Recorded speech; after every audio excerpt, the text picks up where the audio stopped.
ପିଲାମାନେ ତୁମମାନଙ୍କୁ ମୋ ସଂସ୍କୃତ ଏକାଡେମୀ ଚ୍ୟାନେଲକୁ ବହୁତ ବହୁତ ସ୍ୱାଗତ। ଯେ ପ୍ରଥମେ କି ମୋ ଦେଖୁଛନ୍ତି ସେମାନେ ଲାଇକ୍ କରିବେ ଏବଂ ସବସ୍କ୍ରାଇବ୍ କରିବେ। ଆମେମାନେ ପ୍ରଥମେ ପଢ଼ିଲେ ଦଶମ ଶ୍ରେଣୀ ସଂସ୍କୃତ ବହିର ପ୍ରଥମ ସୁଶିଷ୍ୟ ଉପମନ୍ୟୁ। ଆଜି ପଢ଼ିବା ଅନୁଚ୍ଛେଦ ବିଭାଗର ପ୍ରଥମ ଅଧ୍ୟାୟଟିକୁ ପଢ଼ିବା, ଯେଉଁଟାକି ଅସାଧ୍ୟ ସାଧନ। ଅସାଧ୍ୟ ସାଧନ ଅର୍ଥ କ'ଣ? କେଉଁ ଅସାଧ୍ୟକୁ ସାଧନ କରିବା, କାମଟା କରିହେବନି, ଯୋଉଟା କଷ୍ଟକର ଆମେ ଭାବୁ କାମକୁ ବି ଆମେ କରିକି ଦେଖିବାକୁ କହନ୍ତି ଅସାଧ୍ୟ ସାଧନ। ଚେଷ୍ଟା ଦ୍ୱାରା ସମ୍ଭବପର ନ ହେଇପାରେ। ଏଟିକୁ ପଢ଼ିବା ଏବଂ ତାର ଓଡ଼ିଆ କରିବା। ଭୋପଦେବ ନାମ କଶ୍ଚିତ୍ ଶିଶୁ ପଠନାୟ ଗୃହଂ ପ୍ରେଷିତଃ। ଭୋପଦେବ ନାମକ କୌଣସି ଏକ ଶିଶୁ ପଢ଼ିବା ପାଇଁ ପିତା ତାକୁ ଗୁରୁ ଗୃହ ପଠେଇଲେ। ପ୍ରେଷିତ ଅର୍ଥ ପଠେଇବା। ସ ପ୍ରଥମତଃ ବ୍ୟାକରଣ ପଠିତୁମ୍ ଆରବ୍ଧବାନ। ସେ ପ୍ରଥମେ ବ୍ୟାକରଣ ପଢ଼ିବାକୁ ଆରମ୍ଭ କଲେ। ଭୋପଦେବ ସ୍ଥୂଳ ବୁଦ୍ଧି, ଭୋପଦେବ କ'ଣ ଅଳ୍ପ ବୁଦ୍ଧି ବା ମୋଟା ଥିଲା। ଯେଉଁମାନେ ପିଲା ଅଛନ୍ତି ପାଠ ଭଲ କି ମନେ ରଖିପାରନ୍ତିନି, ମନେ ରଖନ୍ତି କିନ୍ତୁ ଡେରିରେ ଟିକେ ମନେ ରଖନ୍ତି, ସେମାନଙ୍କୁ କୁହନ୍ତି ମୋଟା। ତଥା ପରିଶ୍ରମ କାତରଶ୍ଚ, ସେ ଏତେ ପରିଶ୍ରମ କରିପାରେନି, ପରିଶ୍ରମ କରି ଅଳସୁଆ। କିଏ? ଭୋପଦେବ। ପାଠସ୍ୟ ଅମନୋଯୋଗଂ ଅବଲୋକ୍ୟ ସହପାଠୀତମ୍ ଉପହସନ୍ତି। ପାଠେ ତସ୍ୟ ଅମନୋଯୋଗମ୍, ପାଠରେ ତାର ଅମନୋଯୋଗକୁ ଦେଖି, ଅବଲୋକ୍ୟ ଅର୍ଥ ଦେଖି, ସହପାଠୀନ ମାନେ ତାର ବନ୍ଧୁ, ତା ସାଙ୍ଗମାନେ ଉପହସନ୍ତି, ତାକୁ ଦେଖି ହସନ୍ତି, ଦେଖି ହସୁଥିଲେ। ସହପାଠୀନାମ୍ ଉପହାସ ପ୍ରସଙ୍ଗଂ ଗୁରବେ ନ୍ୟବେଦୟେତ୍। ଗୁରୁମାନଙ୍କ ଉପହାସ ପ୍ରସଙ୍ଗକୁ ଗୁରୁଙ୍କୁ ନିବେଦନ ଜଣାଇଲା। ଗୁରୁସ୍ତମ୍ ଉକ୍ତବାନ୍, ଗୁରୁ ତାଙ୍କୁ କହିଲେ, ତବ କୃତେ ମହାନ୍ ବିଫଳ ଜାତ। ତୁମ ପ୍ରତି ମୋର କ'ଣ କହିଲେ ନା, ତମ କୃତ ମମ ମହାନ ଯତ୍ନ ବିଫଳ, ପ୍ରତି ଯେଉଁ ମୋର ଚେଷ୍ଟା ବିଫଳ ହେଲାଣି। ଯଦି ଇଚ୍ଛସି, ଇଚ୍ଛା କରୁଛ, ଯଦି ଇଚ୍ଛା କରୁଛ ତାହେଲେ ଅନ୍ୟ ବିଦ୍ୟାଳୟକୁ ଯାଅ। ଏତତ୍ ଶ୍ରୁତ୍ୱା ଭୋପଦେବଂ, ଏହା ଶୁଣି ଭୋପଦେବ ମାନସଃ ଶରବୈକସା ଗତ୍ୱା। ଭୋପଦେବ କଥା ଶୁଣିକି ମୁଁ ଅଲଗା କେଉଁ ବିଦ୍ୟାଳୟକୁ ଯାଏ, ସେଠିକି ଯାଇବି କି ଲାଭ ହବ ମୋର? ମୂର୍ଖେ ମୟି ପିତା ମାତା ବା ନ ସ୍ନେହଂ କରିଷ୍ୟତି। ମୂର୍ଖ ହେବା ଦ୍ୱାରା ମୋ ପିତା ମାତା ମୋତେ ମଧ୍ୟ ସ୍ନେହ କରିବେ ନାହିଁ। ମମ ଜୀବନଂ ଧିକ୍, ମୋ ଜୀବନ ଧିକ୍ ଅଟେ। ଖିନ୍ନ ମାନସଃ ସରୋବରଂ ନିକଷା ଗତ୍ୱା ପାପଚ ଉପବିଶ୍ୟ ଚିନ୍ତାପରଃ ଅତିଷ୍ଠତ୍। ଖିନ୍ନ ମାନ, ମନ ଦୁଃଖରେ ସେ ସରୋବର ପୋଖରୀ ନିକଟକୁ ଯାଇ ପାପଚ ଉପବିଶ୍ୟ, ପାହାଚ ଉପରେ ବସି ଚିନ୍ତାପର ଅତିଷ୍ଠତ୍, ଚିନ୍ତା କି ଉପରେ ଯାଇକି ଚିନ୍ତା କରୁଛି, ପୋଖରୀ ପାହାଚ ଉପରେ ବସି ଚିନ୍ତା କରୁଛି।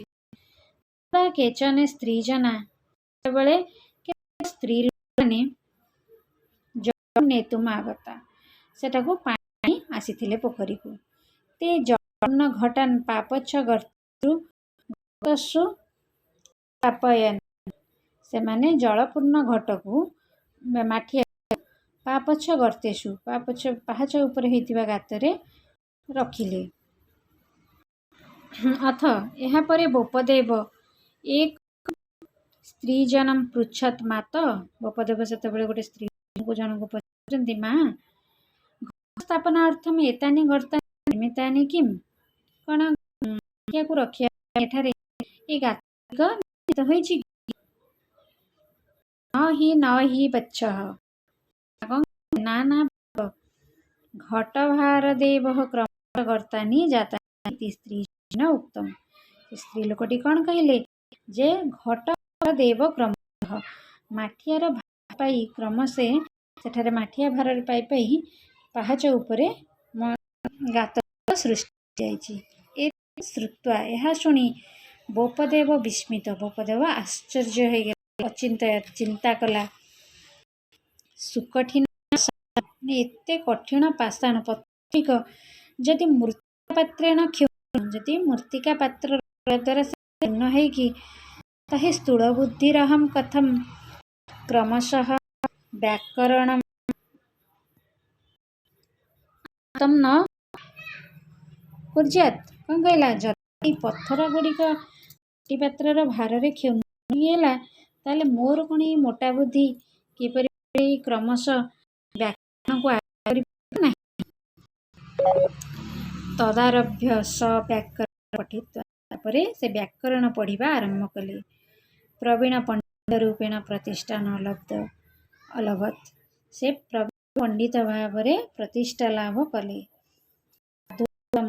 अधमेन ही सिद्ध्यन्ति कार्याणि न करते कौन कहला चेष्टा द्वारा कौन बा कार्य सिद्धि लाभ न हो पार केवल मन चिंता कले न केवल मन रे भाविदबा जे आमे जे A1 पाइबा 10 एग्जाम रे किंतु सेटा को कष्ट कले ही पाइबा पड़िबो पाई परिबा केवल देले जे ना मोर तो पाठ होउचे मु पढ़िया कौन दरकार मु तो A1 किंतु सेटा नुह आमे चेष्टा कले हमको सब कार्य सिद्धि लाभ करिहेबो।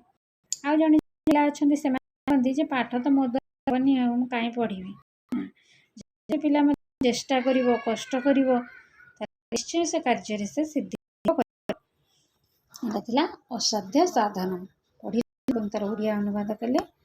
ये अभ्यास केते ओडिया दे संक्षिप्त एक नंबर दे संक्षिप्त उत्तर लिखित गुरु गोपदेव मुक्तवान गोपदेव को कौन कहले सहपाठी न गोपदेव कथोपहसंत गोपदेव किम चिंतित स्त्री जन गोपदेव वदत गोटे लाइन रे पिला माने तुमको करि आसीबो। पित्रा गोपदेव कुत्र प्रेषित पिता गोपदेव को पठैले विद्यालय गुरुहं को प्रेषित पठैले गोपदेव किम आरब्धवान व्याकरणं पठित्वा आरब्धवान गर्तानि भार रे सेठारे पत्थर उपरे गात गुड़िक सृष्टि होइतिला। स्त्री जन मदित स्त्री को कले